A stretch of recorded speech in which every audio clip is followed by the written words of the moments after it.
Johannesburg isn't just a city of gold, it's a battleground of concrete and ambition. And at its heart is David, an architect whose name is spoken with reverence in every boardroom and gallery.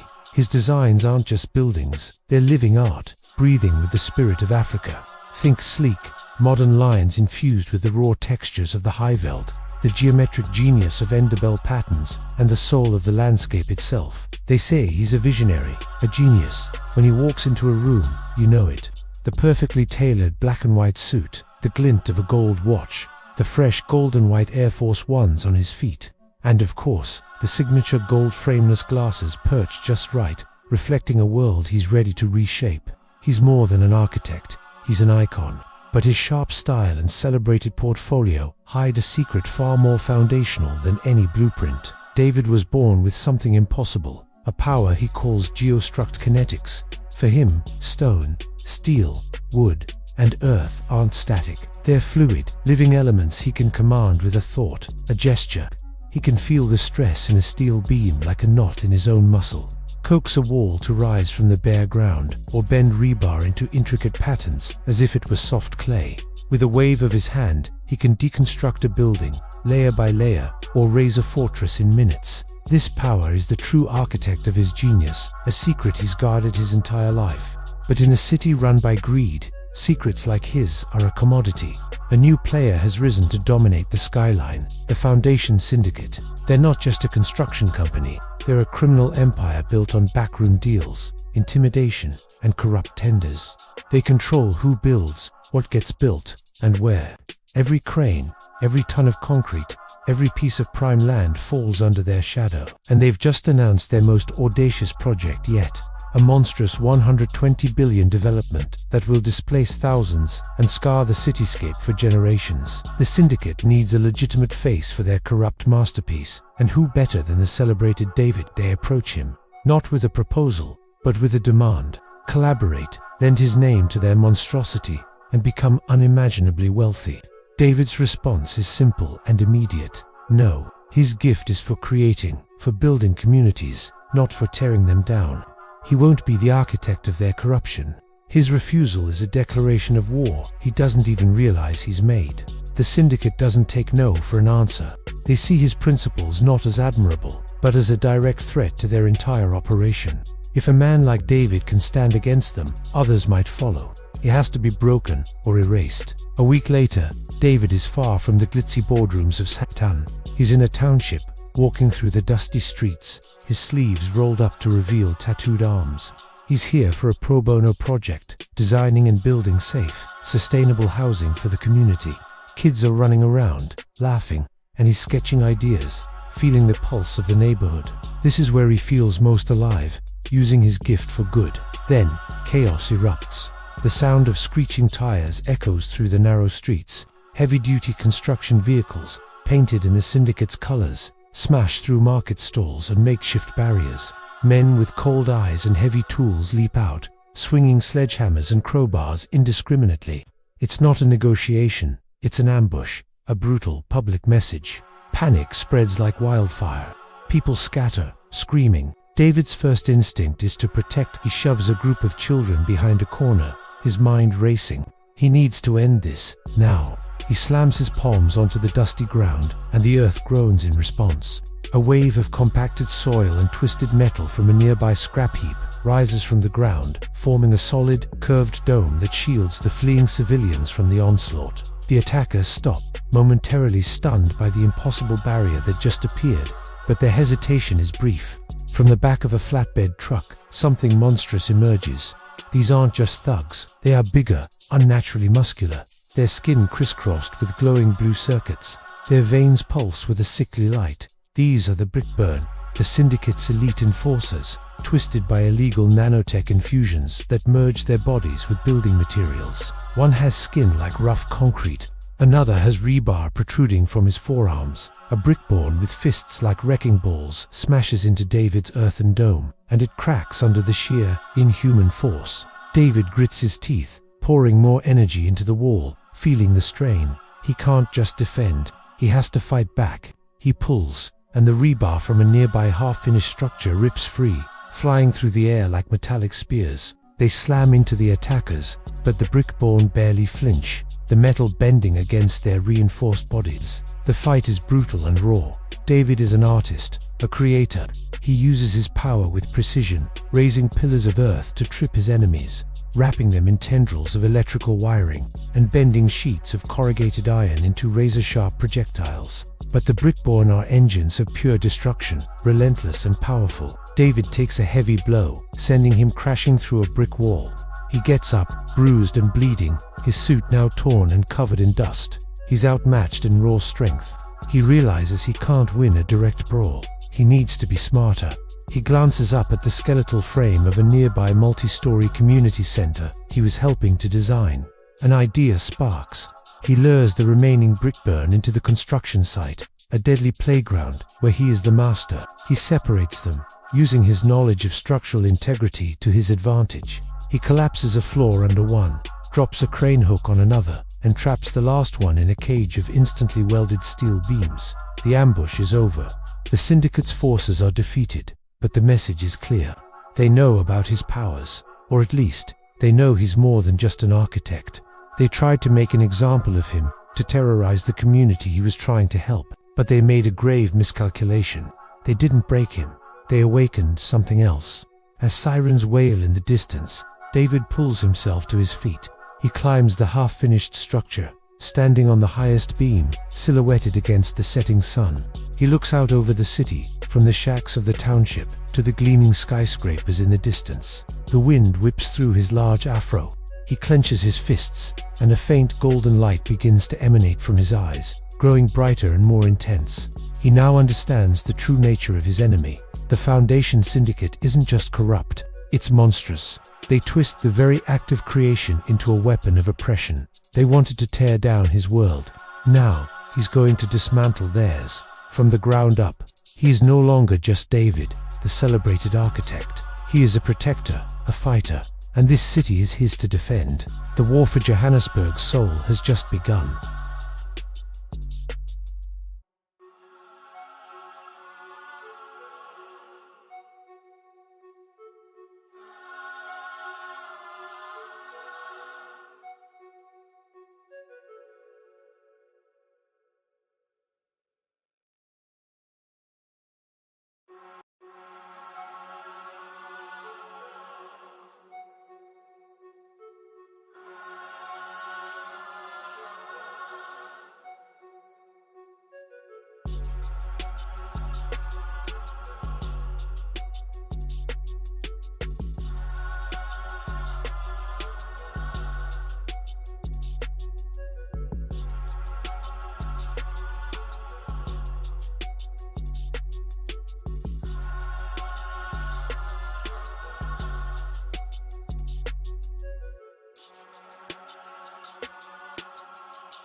They call them the brickborn, soulless husks of concrete and rebar, plaguing my city. My name is David, and I'm an architect. But the structures I build now are not for living.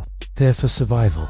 My investigation into these monsters led me to one name, Mandla Mbeki, a brilliant engineer, once a colleague, now a tyrant who sold his soul for power. He leads the syndicate, the shadowy hand behind the brick. Mandla didn't just steal power, he stole history. Ancient architectural artifacts, gone. Among them, my father's sacred blueprints. These weren't just designs for buildings. They held codes, keys to unlocking supernatural abilities tied to the very land we stand on. Abilities I'm just beginning to understand. My father, there's so much I didn't know. Now, his legacy is my only guide, and Mandla is using it to build an army. My quest for answers became a hunt. I had to get those blueprints back. The trail led me first to the Drakensberg Mountains. The air was thin, the peaks sharp like teeth against the sky. Here, I wasn't just observing the landscape, I was commanding it. With a gesture, I pulled stone from the mountainside, shaping it, hardening it. A shield of raw rock formed on my arm, dense and unyielding. In my other hand, I sharpened a shard of earth into a blade, its edge humming with ancient energy. I was no longer just an architect of steel and glass. I was becoming an architect of the earth itself. The power felt natural. From the mountains, I traveled to the quarries of Cape Town. The scent of dust and industry filled the air. It was an ambush. Brickborn squads erupted from the earth, their gravelly snarls echoing against the sheer rock walls. But this was my domain. I slammed my hands on the ground, and granite pillars shot up like fists, trapping them, crushing them. I moved through the chaos, a blur of blackened motion, turning their stony battlefield into a maze of my own design. Each pillar I raised, each enemy I shattered, was a step closer to Mandela, a step closer to the truth. My journey took me to the heart of Johannesburg's CBD, a jungle of steel and glass where I once drafted my dreams. Now, it was a hunting ground. Mandela's enforcers were everywhere. I saw them, stalking the streets below from a half-finished skyscraper. They thought they had me cornered, but every beam, every girder, was a potential weapon. I twisted the steel framework around them, creating a cage of metal high above the city. They were trapped in my web, a monument to their own failure. It was in the silence that followed, amidst the twisted steel, that I found it, a symbol etched into a hidden beam.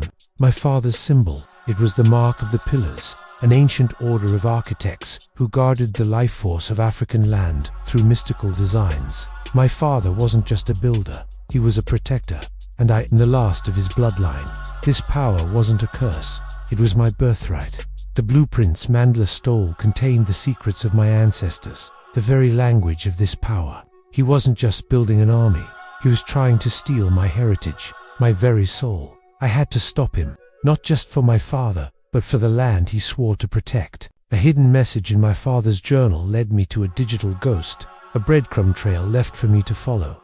It revealed Mandela's master plan. He was constructing a megastructure, a city-sized fortress he called the Obsidian Crown. It wasn't just a building, it was a parasite, a monstrous machine designed to siphon the raw energy from South Africa's ley lines, channeling it all into him.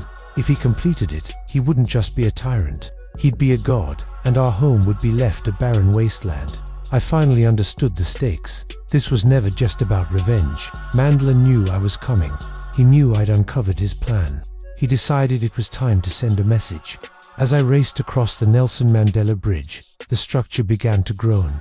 Traffic screeched to a halt. Then, he rose from the asphalt. Khalifa, the concrete beast, a 3-meter tall brickborn, his skin like reinforced cement, glowing with malevolent energy. Mandela's top enforcer, his one and only mission, to erase me. He was a walking skyscraper of hate, and he was staring right at me. Khalifa roared, a sound like tectonic plates grinding together. He ripped a chunk of the bridge from its moorings and hurled it at me. I twisted away, the concrete exploding where I'd stood. This wasn't a fight, it was a demolition. I raised pillars of asphalt to block his blows, but he smashed through them like they were nothing. The bridge deck buckled under our battle. Steel cables snapped, raining sparks around us. He was too strong, too relentless. I was outmatched. I saw my chance of fractured support cables swinging wildly. With a final surge of power, I ripped a sheet of metal from a wrecked car, using it as a shield to deflect one last crushing blow. The impact sent me flying backward. I grabbed the cable, swinging out over the chasm as half the bridge collapsed into the darkness below. Khalifa roared in fury from the ledge, cheated of his kill. Hanging there, with the wind whistling past and the city lights a distant blur, I knew one thing. This was just the beginning. I would heal, I would grow stronger, and I would tear down Mandela's obsidian crown brick by brick.